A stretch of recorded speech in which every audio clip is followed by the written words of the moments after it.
What is going on, guys? Hope you guys are doing well. Playing the second of the 3 new maps that have come out for us for the Apocalypse DLC on the CTE this weekend. This one is called Caporetto, and I am on the attacking side. So happy to have some gameplay footage from this side of the map, as I've already seen some gameplay that was showing people kind of having a hard time getting out of kind of this home spawn area where you're moving downwards on the mountain. So this gameplay is pretty interesting how it ends up turning out.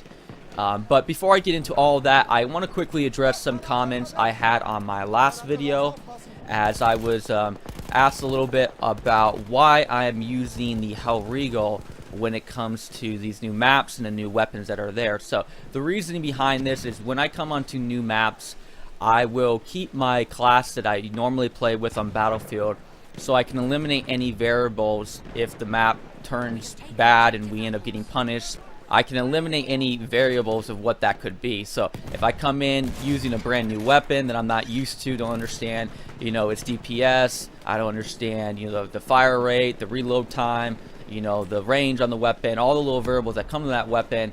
And even if I'm even playing a weapon that's not even accustomed to a class that I'm used to playing, maybe I start rocking a new scout class weapon, which are one of my least played classes. I'd have to factor in all these variables and could possibly blame that more on than there being actual issues on the map itself. So I try to, when I come to new maps, play it's all how I always would play, and so when I find problems on the map, I can kind of factor in and eliminate maybe the possibility of why that's going down that route. So that's how I come out and approach these maps. Anytime I come out and experience any new maps, I'll just go straight to my regular gameplay, as it hopefully helps me eliminate again any weird things I could possibly blame, and it keeps me as objective focused on the map as I possibly can. I mean, it's still a little bit tainted from me still using the assault class a lot, but still from the assault class perspective, but at least keeps my mind a little bit less off of that and more just looking at the map itself. Now, with that said, I do want to quickly address usually the underlying tone between a lot of the questions that comes to why I use a Hellriegel, and that sometimes it's not always just because, oh, there's new weapons, but because, oh, well, the Hellriegel itself is an OP weapon, and, why are you even using that in the first place? Now, those are usually conversations I tend to try to stay away with on Battlefield 1, just because it usually this brings up a lot of this kind of negative comments, and the healthy conversations in them are usually just never turn out that way. But I'll address it since it's already at the topic right now, and that is that I mean, out of all the hours, and I probably would have months worth of gameplay time on this game, I have honestly yet to see one game I've been in where I was completely dominated by the Hellriegel. It's just what it is and what I've experienced. I would like to be able to see it from other people's lens and see what their issue is with it. And I've heard it constantly, and especially when you use these weapons a lot, you hear it a lot. But I've just never myself have experienced that on the battlefield.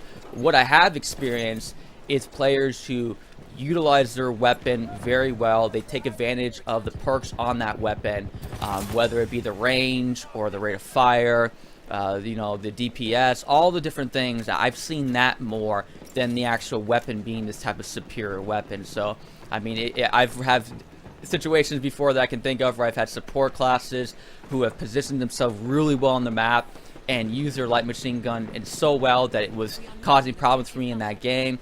I've had scout classes use their, the positioning very well and done some damage to me. So I see more players than the actual weapons themselves. Again, I would like to be able to see it from that lens, but I just have so much gameplay time in this, it's very hard to convince me on that matter. And again, that's just my opinion. It's not the end of the world in my opinion. If you disagree with me and you think differently, it's not so much really that bothers me at all. Only thing that tends to make me draw away from any type of conversation about it is just because of the vitriol that will come when people usually bring this up, and the wording. It's not sometimes really like what you say, but it's just like how you say it. And that's always what usually just distance me from the conversations, and I just won't really respond back to those type of things. So again, I'm not a big deal if you think differently and have different opinion. Matter of fact, I welcome that. because it's a different way of looking at the game, and so I definitely appreciate that. But it's definitely how you say things is very, I find it very important as well too. So it's what I usually like, and I appreciate when I find people who can have a different viewpoint, but they can address it in a way where, you know, it's easy to like receive. And so having that balance, I actually appreciate the most, rather than being on the other side where someone completely agrees with you with everything. Like that will as well make me distance myself from conversations when I get that type of approach, which I've yet to actually see on my channel at all. But yeah, I definitely appreciate the different opinions, but as well appreciate the tone that comes with it. And that's just basically my quick 2 cents on why my little approach is with the Hellriegel and why I kind of stick with it when it comes to new maps. But I want to get back onto the new map in itself, and I finally pushed down over to E and actually have some pretty interesting gameplay when it comes to this part of the map right here. Now, I do want to say that when it comes to this map and how the actual like mountain feel is, I think this is going to be a really actually stunning map.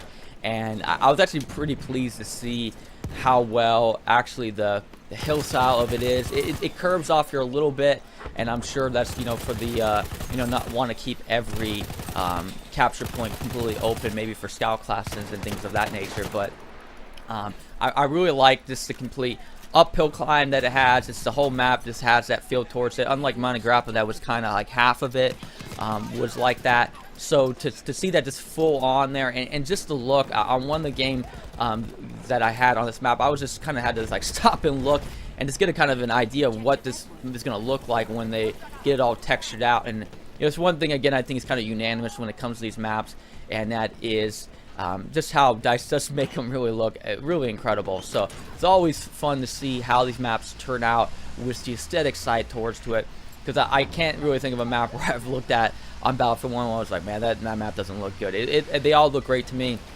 and just looking up at the hill right now, it just, I don't know, I think it's going to look really great.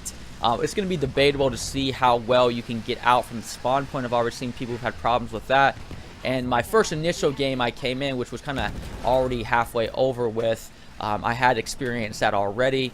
This is I think my third game playing on this map, and the game I had, my second game, I was on the attacking side, and we were able to hold the enemy team back around where their spawn was at. So I've already had 2 games of that already, but as you're seeing right now, we're actually ready to push out of the zone, and we're actually you know, slowly working our way to actually capping almost all the bases for the enemy players. So definitely interesting to see that already.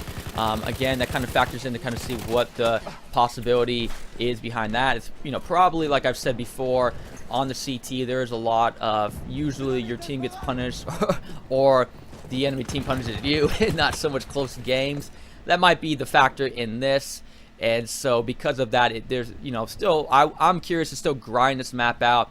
Especially with our last day. I think this is going to be available for us on the CT, as I think it's coming off the CTE early Monday morning. So I'm probably going to want to still kind of grind it out and still probably get a good feel for it, as this is only my second time being on the attacking side, and my first game that I was in, it was already basically like halfway done. So let me know your experience that you're having on these maps, especially this map right here, and let me know if you guys are able to get out of the home spawn, or if you're on the defending side, if you're able to hold the enemy team down by their home spawn. Be very curious to see what's going to be going on there, because after I get a good feel of the maps, and before I ever do really any type of feedback, I'll always kind of check to see just sharing what Reddit's talking about and what people are kind of experiencing, just get an overall feel for what's happening. So when it comes to the vehicle gameplay on the map, now, there are no tanks on this map as what I had experienced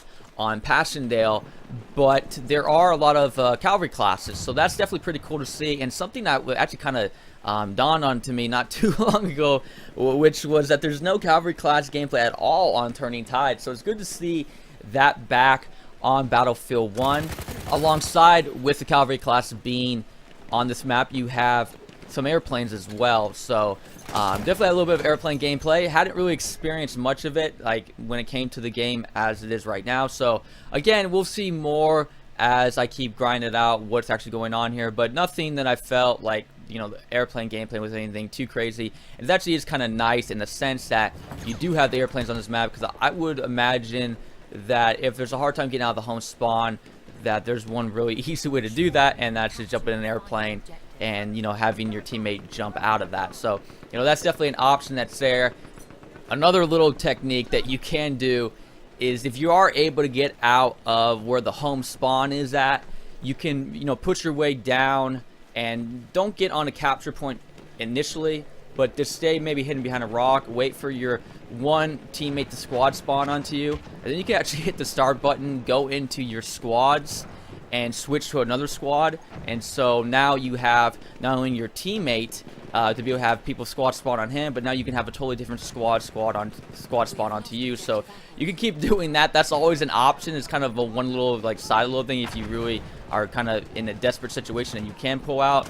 And that's one way to get your hopefully get your team out of getting in that spawn trap that's way down there at the home spawn. So that might be an option. Again, it would be nice not to have to do that. But again, we'll see as we keep progressing and trying out this map. Now, didn't get a chance to see what the behemoth's going to be on this map. I probably would think, I wouldn't be surprised if it's going to be an airship, but who really knows? So, yeah, I haven't got a chance to see the behemoth and only saw one elite class right now. I got a chance to pick up the MG08-15 that I think spawns around over there by C. And that's all that I've seen so far. I think I'm not sure if I have seen a tank hunter class on here at all, but I definitely saw that elite class, and I would be a little bit surprised maybe, or maybe not. I'm not sure if there's gonna be another one on there, as that is right there at the middle of the map on C. So we'll see again more, and I'll probably leave a comment down below and pin up to the top whether elite classes are on this map, as those are kind of can be a big deal. But I'm going to be over here by A now, pushing our way all the way back up, and this is the last one we have to cap.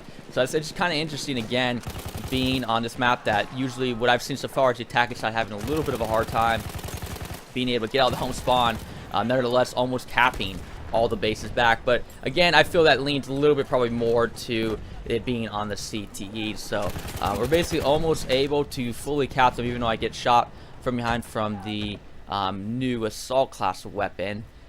But gonna try to again hold them off and completely control them and see if we can completely fully cap all the territories on the map. So I'm again excited to see what turns out with this map, especially how it looks. Man, I tell you what, I feel really hyped how this map's gonna look. This is the whole mountain field. It's looking up right there again. I just find that I think it looks stunning on the white box, and that's crazy to think. Like, again, maybe I'm just not hard to please, but I think when it comes to these maps and how they look, I think they look pretty amazing. So we got some enemy players trying to stay alive down over here, probably trying to get their teammates to squad spawn onto them, as they can't really spawn back into the game right now. And yeah, so that's kind of what they're doing. And it's why I made mention about that little technique that you can possibly do. And one thing you do want to do is make sure to stay off the capture points, because that's always a dead giveaway where you're at on the map. So trying to look around every little rock here, because that's what I would be doing. I'd probably be like hiding behind a rock and trying to hopefully get some players to spawn on me, and yeah, do that. So I see an enemy player pushing around behind that structure there, and I want to again try to stop that, because that kind of happened a little bit earlier where I was running behind a rock, and then there was a scout class that was just chilling there, and I'm sure he was probably allowing more of his teammates to squad spawn onto him. So trying to eliminate all of that as the gameplay starts to really end here, and basically we're actually able to completely cap them and eliminate all the players from spawning back into the game. So definitely pretty interesting to see this, and again, it will be interesting to see what happens more here today as I keep kind of grinding out these maps, especially this one, because I think this is one that has me the most curious when it comes to the actual gameplay in itself. But feel free to let me know down below what your guys' experience is with this map. I am curious to see what's going on, as I haven't really looked too much into the community since the first impressions when it first came out. So but that's it for you guys today. I appreciate you guys being here. I am Livin', and I will catch you guys again later. Peace.